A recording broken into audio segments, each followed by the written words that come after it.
Wala kami dito, Olive. Wala kaming ano.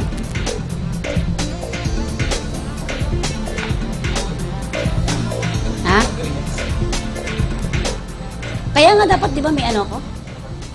Ayan, wala. Kakampi online background.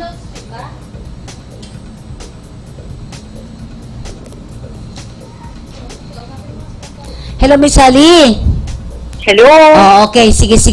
Okay, hintay natin, Okay, mga kaibigan, nandito tayo sa babae migrante may kakampi ka. At syempre, meron tayong mga guest dito na fresh galing sa KSA o Kingdom of Saudi Arabia. At mula doon sa Saudi Arabia, syempre, andito ngayon sila. Manamasko kayo, ano po?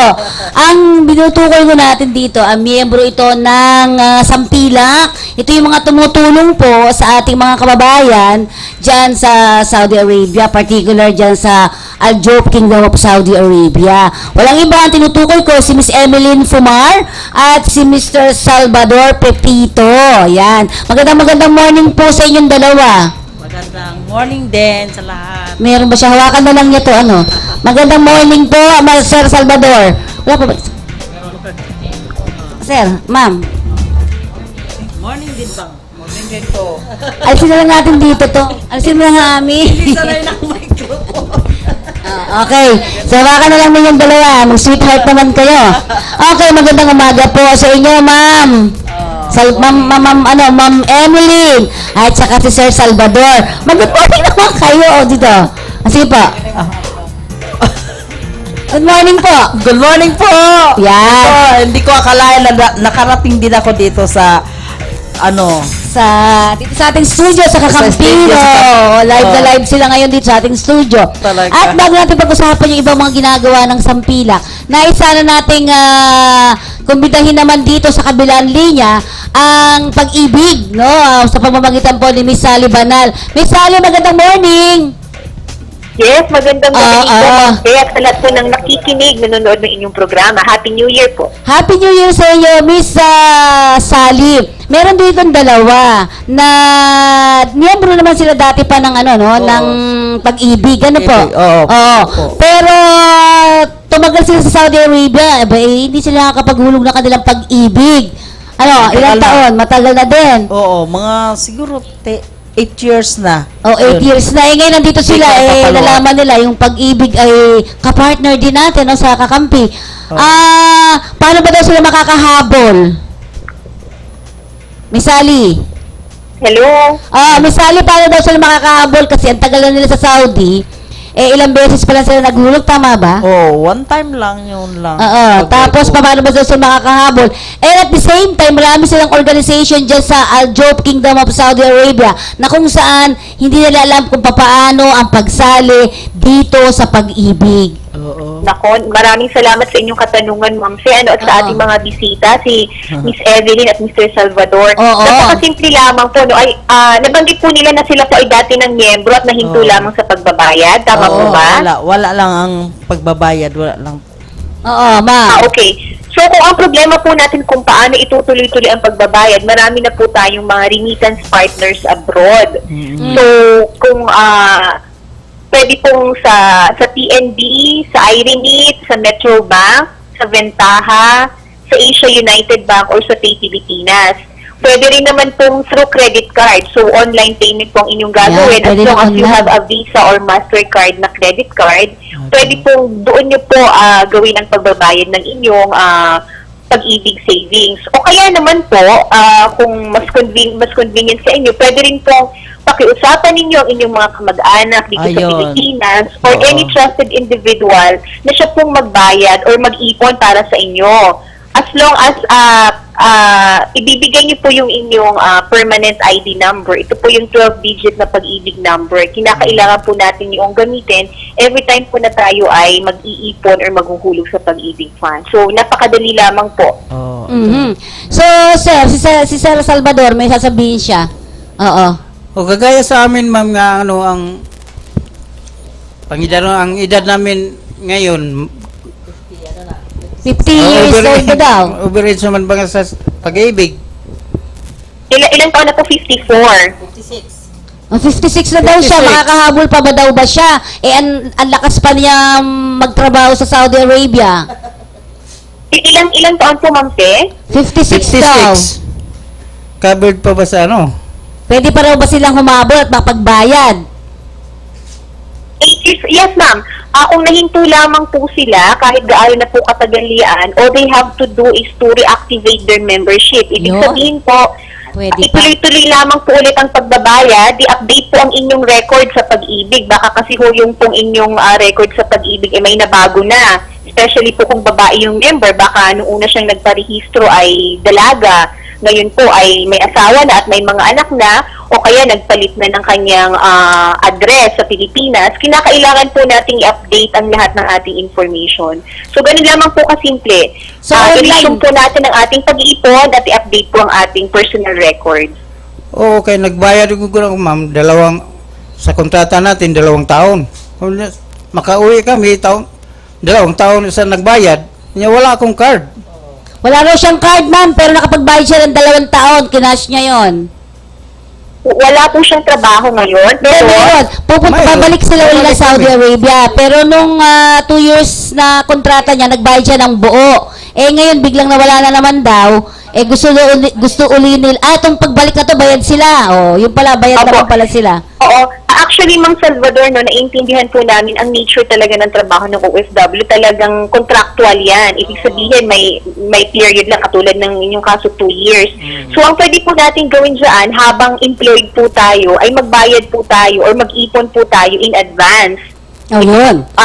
Yes, ma'am. Marami na pong mga OFW ang ganyan po ang ginagawa. So, ibig sabihin, kung kayo po ay may naitatabing pera dyan, imbis na nasa kamay nyo lang, ihulog nyo na sa pag-ibig. So, sabihin nyo na this is good for 3 months or 6 months na savings para po yung mga susunod na buwan, hindi nyo na po kinakailangang Oo. pumunta pa sa kung saan mga remittance partner or pumunta pa sa tanggapan ng pag-ibig fund. So, aside sa nasiguro nyo na pong may hulog kayo, nakaiwas na po kayo sa extra pagod para po maghulog ng buwan-buwan.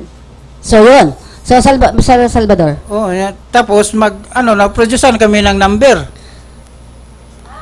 Sa number nga dati. Yung dating number pa rin ba daw? Kasi Kung kayo nakapaghulog po na. ay nakatanggap na, Mang Salvador, kung kayo po ay nakatanggap na ng inyong 12-digit na pag-ibig number, yan na po ang gagamitin ninyo sapagkat yan po ang inyong permanent number sa pag-ibig. Yun. So, kung may number ka na, yun ang gagamitin mo, Sir Salvador.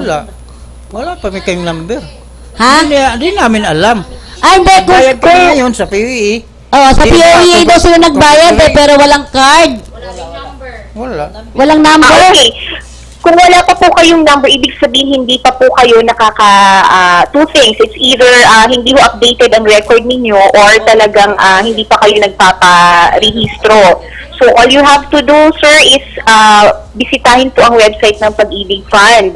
Or pumunta ho kayo sa pinakamalapit na tanggapan ng Pag-ibig Fund. Kung kayo po ay nasa station ng Kakampi, ang pinakamalapit po dyan ay ang aming Pasay branch. Malapit po doon sa DFA office, yun pong along Rojas Boulevard.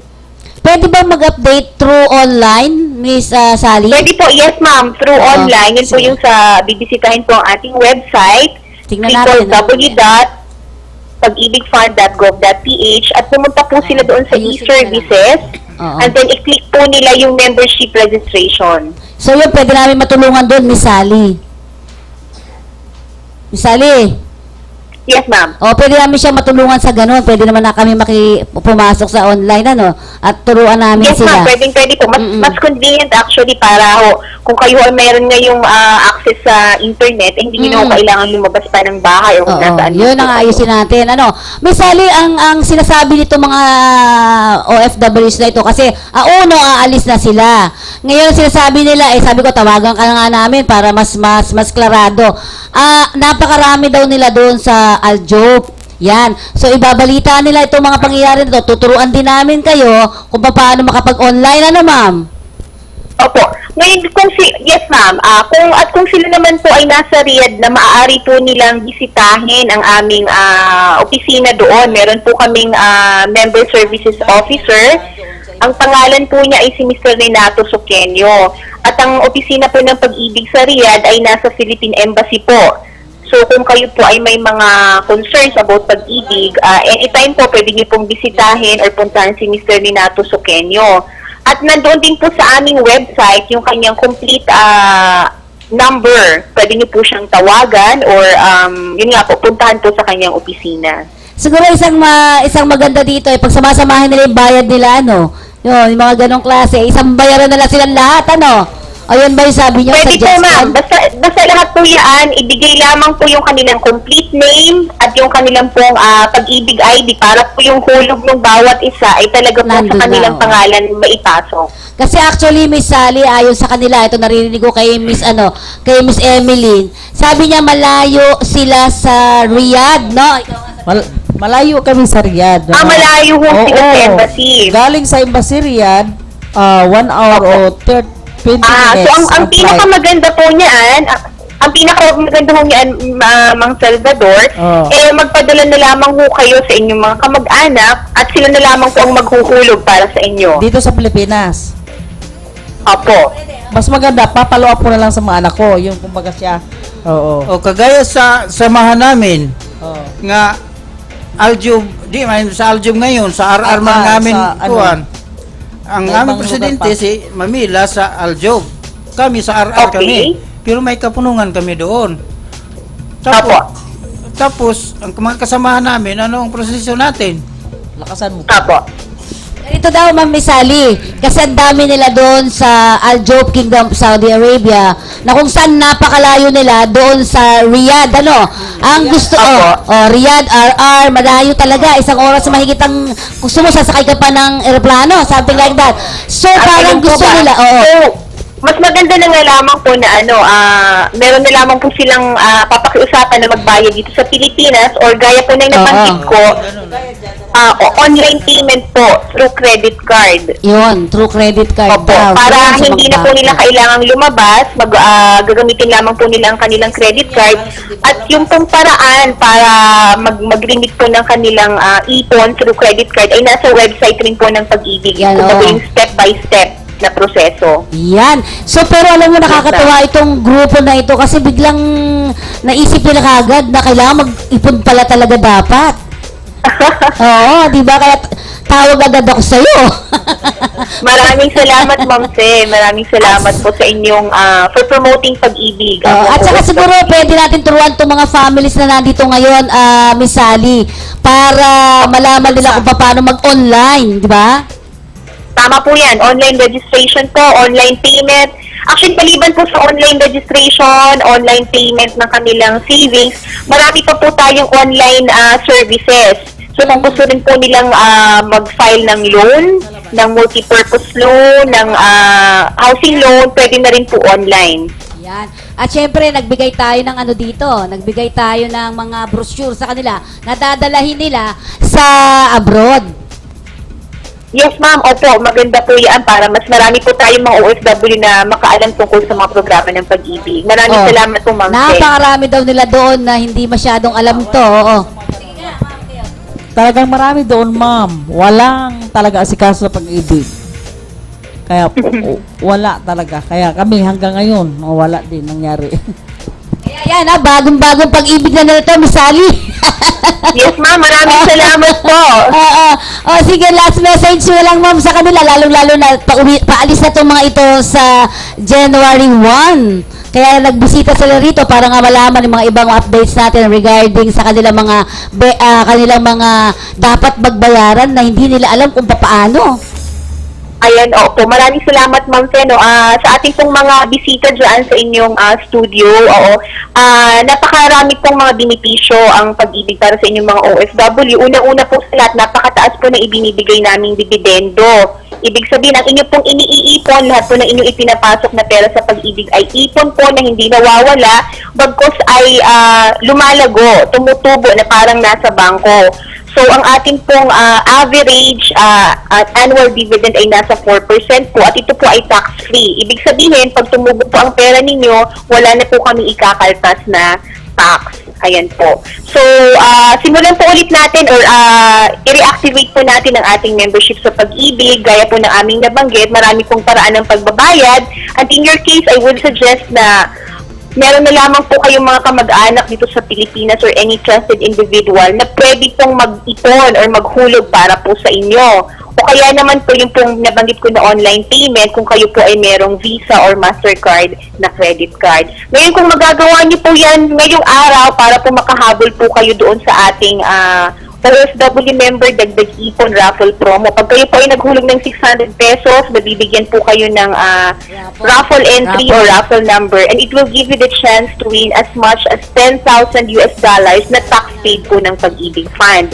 So, Ma'am Fe, ang deadline po natin yan ay December 31, and since today is the last working day of the year, so pwede pa po silang humabol. Yan. Tingnan natin kung makakahabol sila dyan sa may inyo, no? At syempre, Yes, binita ko ma'am. rin may OFW Center, di ba? O yan. Opo. So, thank you very much, Miss Sally. At sana nga Thank you so much, ma'am. pag-isipan din Opo, natin Happy kung paano. New Year. Happy New Year. Sir. Opo. Pag-isipan natin kung paano ba maaabot lahat ang mga OFWs para sa mga ganitong kanilang mga hindi nila alam na benepisyo dapat nila, no, after.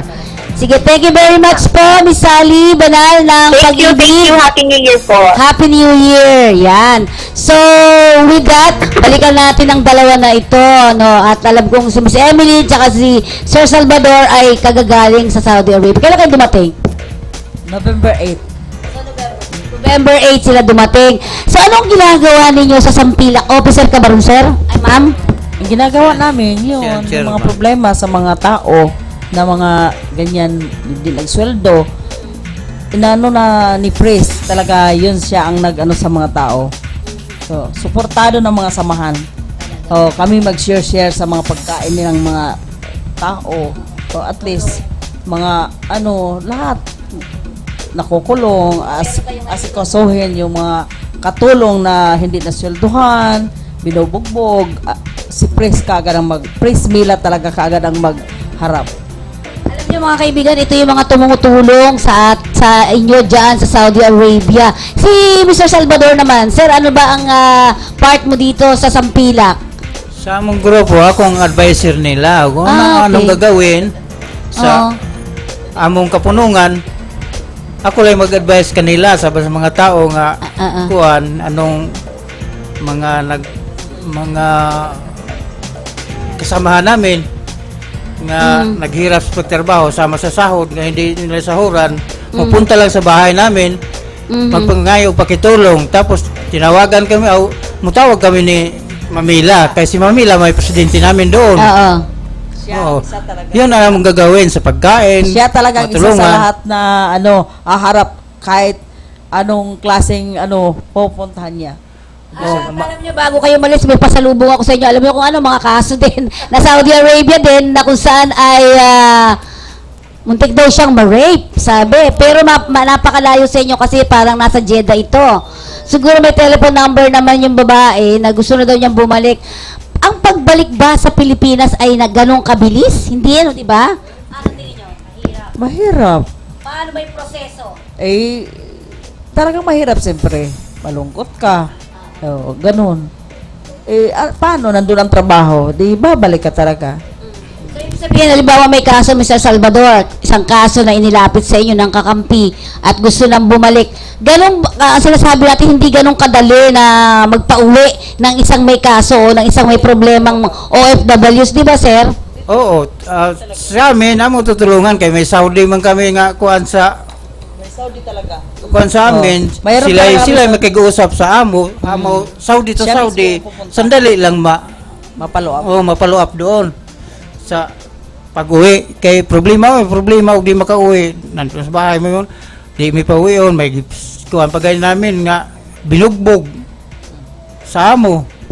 Marunong ba kayo magsalita ng Arabo? Sir, ilan taon ka na sa Saudi? 14 years. 14? Oo. Oh, batiin mo nga sila doon ng Arabic word. Sige nga po, batiin nyo nga sila doon. Naririnig tayo nyon. Sige, sir. Assalamualaikum. Malaikum salam. Salam. Assalamualaikum sa lahat ng mga kasama sa Saudi Arabia. Ito, nakarating ako dito sa ating office. Hindi ko akalain. Ay, salamat naman sa Lord na kahit paano napuntahan ko yung order ni Pres kaya hindi pwedeng babalik ako na wala akong madala. At Siyempre, bago tayo magtapos ng ating programa, siguro nais ko namang hingi sa inyo ng mga mensahe para sa ating mga OFWs na kung saan ay nagbabalak palang umalis, lalo na yung mga babae. O siguro last message sa inyo, Miss Emily, ikaw muna. Yung ibang nagbabalak, kahit ako sa sarili ko ngayon, sabi ko, sa Saudi, mahirap. Ngayon, kaya mag-ingat lang. Ang sabi ko nga, di kayo didikit sa lalaki kasi mahirap yung mga ganon lalaki. Tuong kayo sa babae magdikit. Huwag kayong lumapit sa amo kay kung makita kayo sa among babae, yan ang mangyari, bugbog. Magsilo sila. Pero dapat ba na ang isang babae katulad natin dito, yung sa Pilipinas pa lang, hindi pa umaalis, ina-advise mo ba, ma'am, na mag-abroad sa Saudi Arabia, ang mga babae natin? Minsan, yung mga interesado, kung interesado kayo, maganda rin ang mapunta nyo, okay. Pero kung hindi maganda, hindi mo alam, wag. Kasi, imperno talaga. Yun, naintindihan. Kung may trabaho na dito sila, Mr. Salvador, kung may trabaho na dito yung ating mga kababaihan, papayagan mo bang umalis, pumunta ng Saudi Arabia? Sir, lapit, Mike. Hindi na lang. Kung may trabaho kami supisente sa pamumuhay ninyo, huwag na lang. Dito na lang kita sa Pilipinas. Yun. Mahirap doon. Kaya alam ninyo, kung gusto kayo punta abroad, kami matagal-tagal ng kami doon, kaya kami, kuha naman, napunta man kami mga mayos pong amo namin. Kayo, ang ingatan ninyo, ang inyong mga papers nga, qualified ka doon kayo nga magpunta, sama sa PUE, kompleto kayo, dili legal recruitment kayo. Kay problema doon, kay binta kayo, hindi nyo alam. Nga ang inyong pirma doon sa inyong kontrata, inyong employer, pag abot doon, ibinta kayo. Nang makawawa ang atong OFW doon. So, kailangan anong gagawin nila sa mga papers nila? Dapat itabi talaga maigi. Yung mga Agency talaga. Agency nga. Kaya nga, agency registered yun sa PUE. talaga. Kaya kung hindi, wala. Kaya na, mag-usahin natin nga, usahay papalawas at lang doon sa abroad. O niya, hindi na natin alam pamilya doon. Sa ang ipirmahan natin, ang employer nandito, pero iba ng employer. Kaya naalaman namin doon. So, marami ng ipon si Mr. Salvador. 14 years, sir. Sa mga eskwela lagi. Mga eskwela, kaya may Sa problema. eskwela, iba naman. Eskwela naman ngayon. Punta sa eskwela, isa na lang. Isa na lang. Ikaw, ma'am, ikaw. Bunso na lang. Ako, anak ko 5, pero natapos na sila yun ito, nag-asawa na. Ayun, isa na lang. College, 1 taon na lang, graduate na siya. Nakailan taon po kayo sa Saudi Arabia? 10 years na. Straight lang ang 8 years ko na hindi nakauwi. Kasi nung bago ako, 1 year, namatay yung asawa ko. Alam niya mga kaibigan kakampi ko, ang maganda nga nito, kung naka 15 years ka, siguro kung ang dami mo ng yung savings mo sa pag-ibig. Pero baka yung dalawa yung nag-PhilHealth din. Oo. May PhilHealth. May PhilHealth. Kasi napaka-importante na dapat may mga iba't iba kayo sayang, Ngayon, malaki na sila. Alam nila, mama, dapat inayos mo yung pag-ibig mo, PhilHealth mo. Pwede naman nating habulin natin ngayon, titingnan natin. Update. At saka siguro balita rin natin sa sa kanila na dapat meron kayong PhilHealth, may pag-ibig kayo, may SSS pa kayo kasi napaka-importante. Pag tumanda tayo, meron tayong mahuhugot. Di ba? Hindi tayo aasa sa ating mga anak kasi mga anak magsisipag-asawa, may sariling pamilya. Tama ba, Mr. Salvador? Tama. With that, thank you very much kay Miss Emeline Fumar at kay Mr. Salvador Pepito. Ang ganda mo na apelido mo, pangalan ng mga ibang tao. Well, anyway, may mga mensahe ka ba, sir? Bago natin bitawan? Mangumusta na lang ko diha kay hapit na may darating sa RR pizza. Kung aalis kayo dito ng January 1. Aalis kami ng January 1. Naghintay na sila sa sa Saudi ngayon na welcome. Sige, thank you very much po sa inyong dalawa at hangad namin na sana ay mas maging matagumpay pa ang inyong pag-abroad. Ilang taon pa ba? Sabi ng amo, kahit matanda na, basta lakas pa. Malakas pa. Ilang taon ka na ba, Miss Emily? 52 na. 52 pa lang, di ba? Malakas pa yan si Sir Salvador. 56 na ko. Ay, kayang-kaya pa yan. Kayang-kaya pa yan. Depende mo sa amo. Oo, Tapos ingat, trabaho nga, no? Depende sa amo. Ano trabaho mo rin, sir? Mechanic, heavy equipment mechanic. Ang tagal mo na doon. Straight, isang employer lang? Oh, straight. Isa yung Talaga, ikaw din? Oo. Alam mo, swerte-swertihan din talaga, no? Oo. So, wala naman problema kasi sa amo ko. Kaya nga okay lang.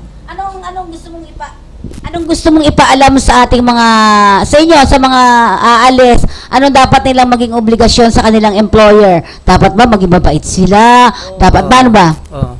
Ang importante talaga sa ikaw magpunta ng ibang bansa, isa number 1, mabait ka, mag-iwas ka sa mga lalaki kasi yan ang pinaka-problema sa lahat. Doon ka sa kulungan mapulot kapag hindi mo ayusin ang trabaho. Oh, pag good ka sa trabaho mo, mahal na mahal ka nila. Ganyan sila. Oh. So, paalam na mo. Oh, sige, paalam, bye-bye. Pasensya na kasi talagang hindi first time ko talaga dito nagsalita sa microphone. Okay, thank you. Kitang-kita talaga. Diyos ko.